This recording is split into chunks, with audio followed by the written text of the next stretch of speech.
नमस्कार मित्रों, मैं स्वागत करता हूं आपके अपने चैनल स्टडी विद तेज पे। और इस इंपॉर्टेंट सेशन में आप जानने वाले हैं लास्ट मिनट एग्जाम टिप्स, जो रहने वाले हैं आपके एग्जाम के लिए बहुत ही ज्यादा महत्वपूर्ण, चाहे वो पीएमएम हो या फिर पीएमओ हो या फिर पॉलिटेक्निक, सारे के सारे एग्जाम्स के लिए बहुत ही बेहतरीन टिप्स एंड ट्रिक्स में लेके आया हूं। वो लास्ट मिनट एग्जाम टिप्स जो कहीं ना कहीं आपके डाउट्स को क्लियर करने वाले हैं। एग्जाम के समय आने वाले सारे कंफ्यूजन, किस तरह से एग्जाम में बैठना है, क्या पहले ऑप्ट करना है, किस तरह के क्वेश्चंस को ऑप्ट करना है, कौन से सवाल को पहले प्रेफरेंस देनी है, किस सवाल को प्रेफरेंस नहीं देनी है, किस सवाल को हमें पहले देखना है, किस प्रकार से एलिमिनेशन करना है, ऑप्शंस के बीच के कंफ्यूजन को कैसे दूर करना है, सारे डाउट्स आज क्लियर करने वाले इस महत्वपूर्ण सेशन में। चलिए प्रारंभ करते हैं सबसे पहले प्रश्न से। सबसे पहला प्रश्न है कि आपके बिहार पैरामेडिकल के एग्जाम में जैसे ही आप एग्जाम हॉल में जाते हैं तो आपको टाइम मैनेजमेंट बहुत ही ज्यादा महत्वपूर्ण हो जाता है। टाइम मैनेजमेंट क्यों महत्वपूर्ण हो जाता है? क्योंकि अगर आप किसी भी एग्जाम में बैठते हैं तो उसमें आपको एक निर्धारित समय आपको दिया जाता है और आपके पास एक निर्धारित क्वेश्चंस हैं, ठीक है ना? तो आपके पास जो टोटल नंबर ऑफ क्वेश्चन हो रहे हैं वो है 90। टोटल नंबर ऑफ क्वेश्चन कितने हैं भाई? 90। और आपके पास टोटल टाइम कितना मिल रहा है आपको? तो टोटल टाइम जो मिल रहा है वो 2 घंटा 15 मिनट मिल रहा है।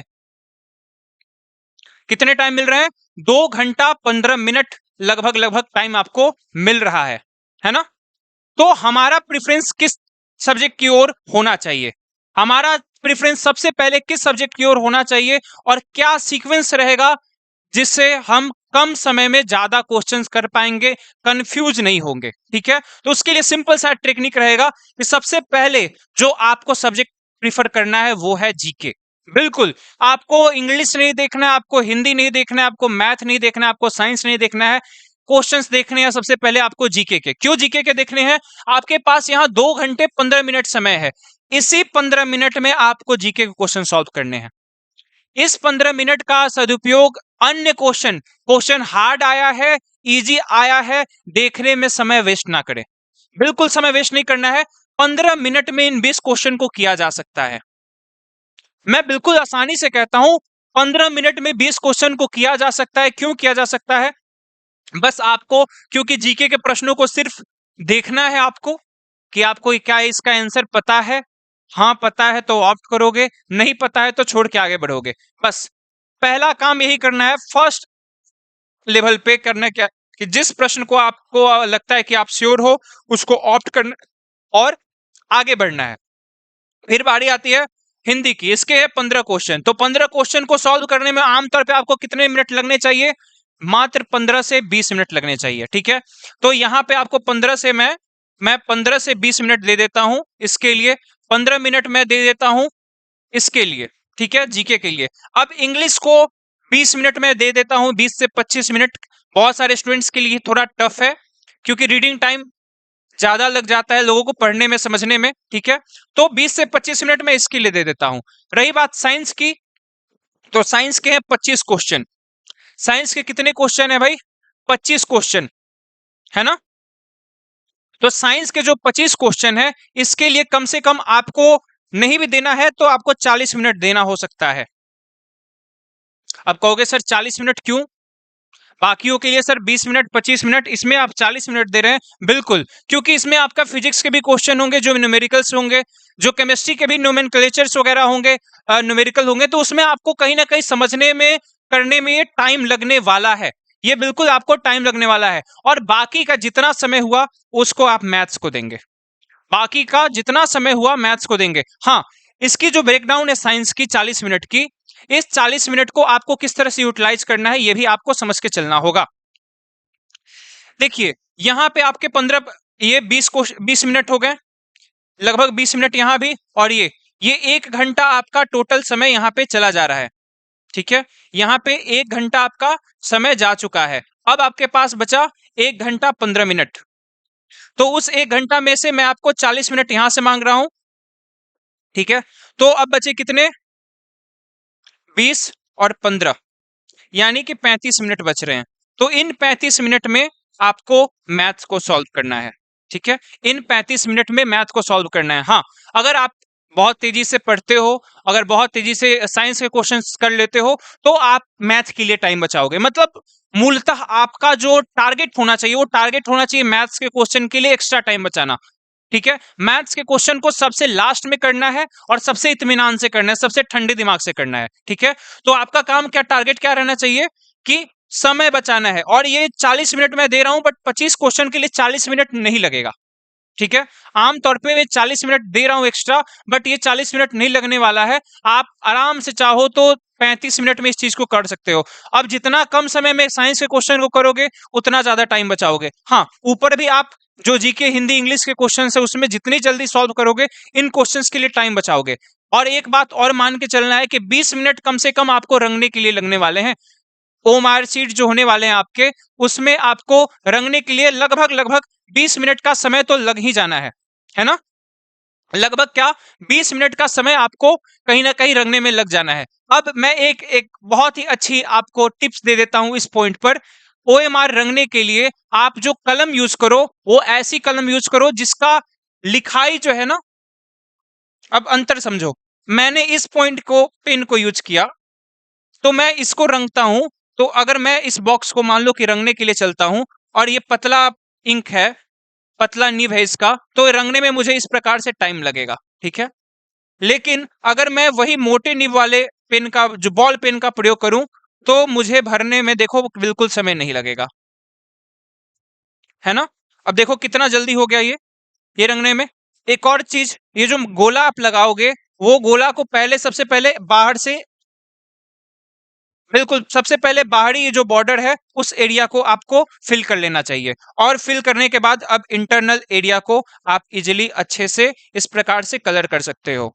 ठीक है, जो ओएमआर की जो तरीके होते हैं रंगने के, यही से होते हैं कि आपको सिर्फ एक ही ऑप्शन को ऑप्ट करना है। इसलिए पहले कोई भी ऑप्शन को रंगना स्टार्ट मत कर दो, क्योंकि टाइम लो, हो सकता है कि बाद में कंफ्यूजन दूर हो जाए। आपको किसी क्वेश्चन पे लगता है कि अच्छा इसका आंसर ये होगा, थोड़ी देर बाद आपको आइडिया है कि नहीं, इसका आंसर ये नहीं होगा, तो क्वेश्चन पे ही अपना टिक मार्क कर लो, ताकि आपको बाद में परेशानी ना हो। चलो अब आगे हम लोग समझते हैं वो स्ट्रेटजी जिसको लेकर हमने ये सेशन को रखा है। देखो, सबसे पहले 3 टाइप के क्वेश्चंस होने वाले हैं जब आप एग्जाम में हॉल में बैठ रहे हो। देखो, एग्जाम हॉल में जो बैठते हो, तो प्रश्न आते हैं जो आपको आ रहे हैं। तो सबसे पहले प्रेफरेंस आपको उन प्रश्नों को देना है जो आपको आता है। ये एग्जाम में किसी प्रकार का कोई निगेटिव मार्किंग नहीं है। तो फिर आप बिल्कुल बेफिक्र हो कि आप गलती करते हो तो आपके न मार्क्स कटने वाले हैं, बिल्कुल मार्क्स नहीं कटने वाले हैं। एक क्वेश्चन के 5 नंबर आपको मिल रहा है, आपको ऑलरेडी पता है 450 नंबर के आपके टोटल एग्जामिनेशन हो रहे हैं, 90 क्वेश्चन है। ठीक है, तो जो आते हैं उसको आपको पहले ऑप्ट कर लेना है। ठीक है, जो नहीं आते हैं उसको बिल्कुल छोड़ देना है, जो कंफ्यूजन है उनको छोड़ देना है। ठीक है, तो आपको पहले आधे घंटे में वो क्वेश्चंस करने चाहिए सभी सब्जेक्ट्स के। मैंने एक सीक्वेंस बता दिया कि इस सीक्वेंस में आपको क्वेश्चन को ऑप्ट करने जाना चाहिए, लेकिन उस सीक्वेंस में भी आपको देखना है कि जो क्वेश्चन आते हैं उसको सबसे पहले ऑप्ट करो। आमतौर पे जीके जीएस के क्वेश्चन ऐसे ही होते हैं कि भैया आ रहा है मुझे या मुझे नहीं आ रहा है। अब मान लो किसी देश की राजधानी पूछा जा रहा है, या तो आपको पता है या तो नहीं पता है, बाद में आप तुक्का ही लगाने वाले हो, है ना? तो तुक्का भी कैसे लगाना है वो भी बताने वाला हूं मैं आज आपको। चलो, फिर अब जो टिप्स मिलने वाले हैं आपको एलिमिनेशन मेथड की। एलिमिनेशन मेथड क्या कहता है, आपके पास 4 ऑप्शन होते हैं ना, 4 ऑप्शन होते हैं, ए, बी, सी, डी। अब इसमें आपको सबसे पहले काटना है, क्रॉस करना है उस आंसर को। मैं कंफ्यूजन वाले टर्म की बात कर रहा हूं। सबसे पहले क्या करना है, आपको क्रॉस करना है। सपोज डैट कि ऑप्शन डी दे दिया है और आपको लग रहा है कि यार ये आंसर तो नहीं होगा, मतलब क्या समझे? सबसे पहले क्वेश्चन को आपको रीड करना है। रीडिंग बहुत ज्यादा क्रूशियल होने वाली है। चाहे आपको क्वेश्चन आते हो चाहे ना आते हो, क्वेश्चन को पढ़ो और समझने का प्रयास करो कि क्वेश्चन पूछ क्या रहा है, और उस लॉजिक से ये प्रयास करो कि अच्छा इनमें से कौन से ऐसे आंसर हैं जो एकदम हो ही नहीं सकते हैं। तो उन आंसर्स को आप क्या करो, क्रॉस कर दो। सबसे अच्छा तरीका है कि एलिमिनेट करो उन। तो आपके पास आमतौर पे 2 आंसर बचते हैं। क्या बचते हैं भाई? 2 ऑप्शन बचेंगे, और उन 2 ऑप्शन में से जो आपको उपयुक्त लगे उसे चयन करना है। अभी ये जो क्वेश्चन में अगर आपको देखने को मिल जाए ऑल ऑफ द अबव और नॉन ऑफ द अबव, तो इसमें क्या चांसेस रहते हैं? किसी भी क्वेश्चन के ऑप्शंस में ऑल ऑफ द अबव देखने को मिल जाए तो 95% चांसेस होते हैं 95% चांसेस क्या होते हैं कि आपका ऑल ऑफ द अबव वाला क्वेश्चन सही होगा। मैं तुक्का लगाने वाली बात कह रहा हूं। जब आप तुक्का लगाने जा रहे हो तो 95% चांस है कि ऑल ऑफ द अबव आपका सही होगा। बट फिर भी क्वेश्चन को रीड करने के बाद ही आप, मैं ये नहीं कह रहा हूं कि आंख मूंद के तुक्का लगाओ, लॉजिकल तरीके से अगर आप एलिमिनेशन मेथड को यूज करके आगे बढ़ते हो, फिर आप चाहे तैयारी अच्छे करके गए हो, नहीं करके गए हो, क्वेश्चन समझ में आ रहा है नहीं आ रहा है, फिर भी अच्छा स्कोर कर सकते हो, है ना। फिर नॉन ऑफ द अबव के चांसेस क्या है भाई? 10%। ये रिसर्च है, सारे कॉम्पिटिटिव एग्जाम्स का साइंटिफिक रिसर्च है कि आमतौर पे जो क्वेश्चंस में ऑल ऑफ द अबव देखने को मिल जाएंगे, चांसेस 95% हो रहे हैं उसके कि वो सही होगा, और 10% चांसेस है नॉन ऑफ द अबव के। तो नॉन ऑफ द अबव से थोड़ी सी दूरी बना के रखिए, मतलब फर्स्ट प्रेफरेंस माइंड में नॉन ऑफ द अबव को मत लाइए। पहले प्रेफरेंस अगर ऑल ऑफ द अबव आता है तो फर्स्ट प्रेफरेंस दीजिए अपनी थॉट प्रोसेस में। चलिए आगे बढ़ते हैं। अब बात करते हैं remove extreme value. Extreme value का मतलब क्या होता है? या तो बिल्कुल ये या तो वो, मतलब एक छोर और दूसरा छोर, नदी के दो छोर होते हैं ना, कि एक छोर, मान लो कि एक छोर कह रहा है कि भाई 0 और एक छोर कह रहा है कि 1, ठीक है, सॉरी 100। तो इनके बीच का ऑप्शन हम देखेंगे। जैसे आपके पास मान लो कि दो ऑप्शन है, option A, option B, option C और ऑप्शन डी। तो इसमें एक्सट्रीम वैल्यू क्या है? यहाँ पे 0 है और एक है 102। तो ज्यादा चांसेस ये होंगे कि ऑप्शन ए और ऑप्शन बी आपके, सॉरी ऑप्शन डी गलत होंगे। क्यों? एक्सट्रीम वैल्यू यहाँ पे क्या क्या देख रहे हो कि 0 है और 102 है, तो ज्यादा चांसेस रहेंगे कि आपके 27 और 37 बीच के जो आपके वैल्यू आते हैं ना, मैथमेटिकल क्वेश्चंस में बता रहा हूं मैं, ये ज्यादा चांसेस रहेंगे कि आपके बीच वाले जो होंगे। बट लॉजिकली क्रॉस चेक कर लेना, मैं ये नहीं कह रहा कि ये तब है जब आपको बिल्कुल नहीं आ रहा है, तब की लॉजिक में बता रहा हूं। ये सब साइंटिफिक लॉजिक्स है जो आपको मैं बता रहा हूं, ठीक है। फिर ऑप्शन ए यहां पे देखो और ऑप्शन डी देखो। एक्सट्रीम वैल्यू जो होता है सबसे पहला और सबसे अंत, ज्यादा चांसेस होते हैं कि ये दोनों आपके वैल्यू नहीं होंगे। तो एक्सट्रीम वैल्यू को आपको एलिमिनेट करना है और बाकी दो वैल्यू जो बचते हैं इन्हें आप देखना चाहोगे, ठीक है। चलिए यहां तक आई होप कि सारी चीजें क्लियर होंगी। इसके बाद आता है similar answer rule. Similar answer trick क्या कहता है? भाई देखो ये सिंपल सी बात है कि बहुत सारे ऑप्शंस आपको ऐसे देखने को मिल जाते हैं जिनके देखने में बिल्कुल सिमिलर लगता है। जैसे अब इस ऑप्शन में देखो, यहाँ पे ऑप्शन ए, बी, सी और डी दिया हुआ है, इसमें यहाँ पे 5 और -5। तो ज्यादा चांसेस क्या है? ज्यादा चांसेस ये है कि ऑप्शन ए जो है आपका 5 और ऑप्शन सी -5, ज्यादा चांसेस है कि इन्हीं दोनों में से कोई एक आंसर होगा। ये दोनों को भूल जाओ, ये दोनों के चांसेस बहुत कम है।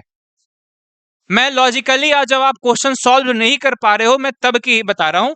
जब भाई तुक्का लगाने जा रहे हो तो थोड़ी लॉजिक रखो और लॉजिक का यूज करो, ठीक है।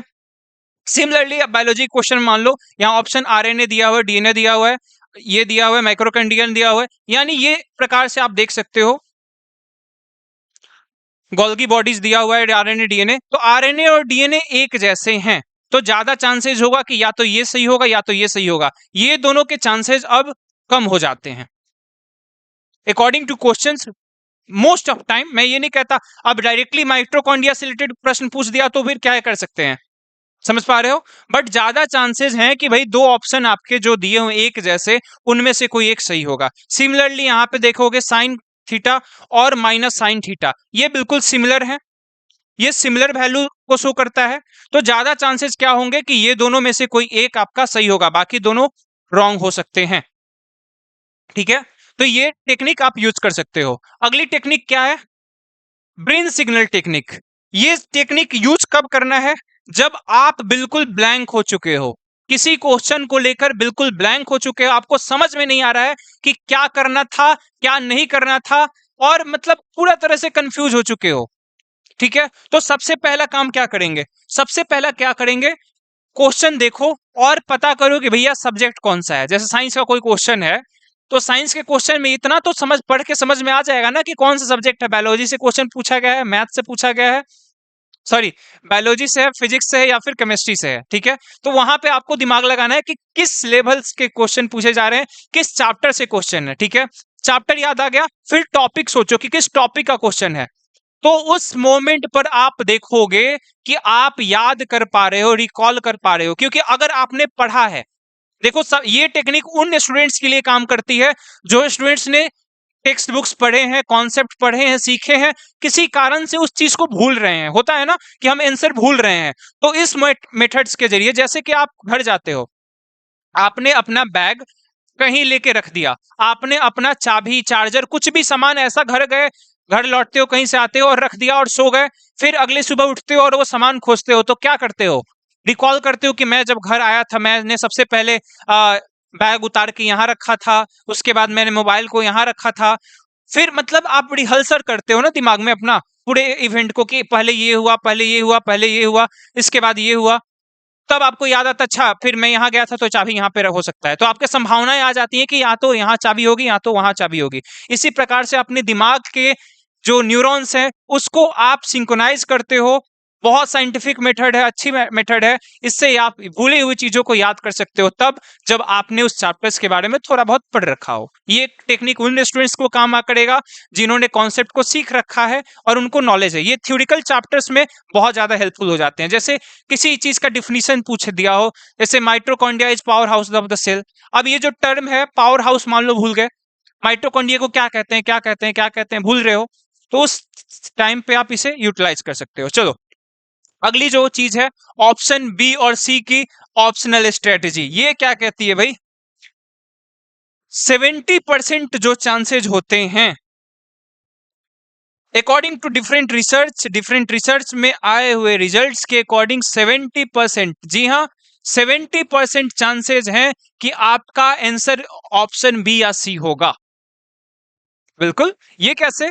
अब देखो, option A, B, C, D, 4 आपके पास ऑप्शन है। मैं ये नहीं कह रहा कि हर क्वेश्चन में बी या सी ऑप्ट करो ना, ये मैं नहीं कह रहा। मैं क्या कह रहा हूं कि आपको कंफ्यूजन है ऑप्शन ए और ऑप्शन सी के बीच में, पता कुछ नहीं है, कुछ लॉजिक समझ में नहीं आ रहा है, तो आप प्रीफरेंस सी को दो, मे भी सही हो जाएगा। ठीक है। उसी प्रकार से मान लो कि आपके ए और बी के बीच में कंफ्यूज हो, तो चांसेस हैं कि आपके ऑप्शन बी सही हो सकता है, क्योंकि 70% जो आंसर सारे कॉम्पिटिटिव एग्जाम्स के होते हैं वो ऑप्शन बी या फिर सी में ही होते हैं। ठीक है, ऑप्शन बी या फिर सी में होते हैं। ठीक है, तो इस स्ट्रेटजी से आप एग्जाम को बहुत अच्छे से क्रैक कर सकते हो। मैं फिर से रिवाइज करा देना चाहता हूं इस बात को कि जब आप एग्जाम में बैठ रहे हो तो सबसे पहले जीके को ही ऑप्ट करोगे। 15 मिनट जो मिल रहा है उसको यूटिलाइज करोगे जीके को सॉल्व करने में। देखो, हर क्वेश्चन को पढ़ना तो जरूरी है। अब कर क्या रहे हो आप? 15 से 20 मिनट टाइम आप पढ़ने पलटने में बिता दे रहे हो। क्वेश्चन हार्ड आया है, सॉफ्ट आया है, आसान आया है, इजी आया है, हार्ड आया है, टफ आया है, पता नहीं बनेगा नहीं बनेगा। यार इतने थॉट्स को तुम खुद पे बर्डन की तरह डालने लग रहे हो। तुम्हारा टारगेट क्या था? क्वेश्चन को सॉल्व करना। तो सबसे सिंपल तरीका है कि पहले ही मिनट से क्वेश्चन को सॉल्व करना प्रारंभ कर दो। जीके के क्वेश्चन को सॉल्व करोगे, एक मेंटल बूस्टअप मिलेगा कि चलो एक सेक्शन मैंने कंप्लीट कर लिया, एक सेक्शन मैंने कंप्लीट कर लिया। ईमानदारी से बताऊं तो 15 मिनट भी नहीं लगेगा आपको इन 20 क्वेश्चन को करने में। बहुत सारे स्टूडेंट ऐसे हैं जो 10 मिनट में कर लेंगे। क्वेश्चन पढ़ना है और टिक करना है, क्वेश्चन पढ़ना है, टिक करना है, क्वेश्चन, ये 8 से 10 मिनट में भी आप कर सकते हो। मैं 15 मिनट भी मान के चल रहा हूं मैक्सिमम, बट 8 से 10 मिनट में जीके क्वेश्चन सॉल्व किए जा सकते हैं। उसके बाद आपको हिंदी को ऑप्ट करना है, क्योंकि हिंदी कहीं ना कहीं आपकी थोड़ी समझ हिंदी की अच्छी है, आप सभी पढ़ सकते हो और हिंदी को ऑप्ट कर सकते हो। हिंदी जब सॉल्व कर लो फिर इंग्लिश की तरफ बढ़ो, और फिर इंग्लिश के बाद साइंस और अंतिम में मैथ। और साइंस वाले में भी आपको फिजिक्स को सबसे लास्ट में रखना है। यानी सबसे पहले क्या? बायोलॉजी, केमिस्ट्री, फिर physics, biology, physics, sorry biology, chemistry और फिर फिजिक्स और लास्ट में मैथ। ये टेक्निक्स का आपको यूज करना है एग्जामिनेशन के लिए। दूसरी बात, जो स्टूडेंट दोनों एग्जाम दे रहे हैं, यानी पीएम में भी दे रहे हैं और पीएमएम भी दे रहे हैं, ठीक है, जो स्टूडेंट दोनों के दोनों एग्जाम दे रहे हैं उनके लिए एक 45 मिनट का ब्रेक होता है बीच में। यानी एक एग्जाम से दूसरे एग्जाम के बीच में 45 मिनट का ब्रेक होता है। आप खाने पीने की वस्तु, लंच वगैरह जरूर लेके जाइए। गर्मी का दिन है, सभी स्टूडेंट पानी की बोतल जरूर कैरी करो, ट्रांसपेरेंट बोतल होना चाहिए, यानी उस बोतल पे कुछ लिखा होना नहीं चाहिए, बिल्कुल ट्रांसपेरेंट पारदर्शी बोतल में आप पानी लेके जा सकते हो, 1 लीटर या फिर आधा लीटर। और ये कंपलसरी कहा गया है, आपके एडमिट कार्ड पे कहा गया है कि हर स्टूडेंट को कम से कम 500 ml पानी लेके चलना है। ये अनिवार्य है, गर्मी के दिन है, बहुत सारे बच्चे गर्मी के कारण बेहोश हो जाते हैं, गर्मी की समस्या होती है, तो इस कारण से पानी लेके चलिए। डिहाइड्रेशन का ध्यान दीजिए, तले हुए बहुत ज्यादा चीजें खा के मत आइए, बहुत सात्विक खाना खा के, ताकि आपका डाइजेशन सही रहे, आप मूड अच्छा रहे, पेट भारी ना हो जाए एग्जाम के समय। तो ये सब कुछ टेक्निक्स है जो आपको यूज करना है। All the best for examination. मैं उम्मीद करता हूं कि ये सारी टेक्निक्स आपको कहीं ना कहीं हेल्प करेंगी एक्स्ट्रा मार्क्स गेन करने में। सपोज दैट आप 60 क्वेश्चन करने वाले थे, सही, इन सब टेक्निक्स को यूज करके अगर 10 क्वेश्चन भी आप ऑप्ट कर लो, 50 नंबर, सोच लो कितने रैंक बूस्ट कर सकता है। तो ये सब रैंक बूस्टिंग टेक्निक्स है जिससे आप इस्तेमाल करके आप एग्जाम में बहुत अच्छा मार्क्स गेन कर सकते हो। तो इस सेशन में बहुत बने रहने के लिए बहुत बहुत धन्यवाद। उम्मीद करता हूं कि ये सेशन आपको पसंद आया होगा, तो लाइक कर दीजिएगा इस सेशन को, और अपने उन मित्रों के जरूर पहुंचा दिए जिनके आप मदद करना चाहते हैं एग्जाम में, ठीक है। एग्जाम में चिट तो चलता नहीं है, इस प्रकार से आप बिल्कुल मदद कर सकते हो इन टेक्निक्स को शेयर करके। ये टेक्निक्स जनरली हर एग्जाम में काम आते हैं, बट ये टेक्निक आप इस्तेमाल करके पैरामेडिकल के एग्जाम को बहुत अच्छे तरह से क्रैक कर सकते हो, ठीक है। मिलते हैं अगले सेशन में। Thank you, thanks a lot for being with me. नमस्कार।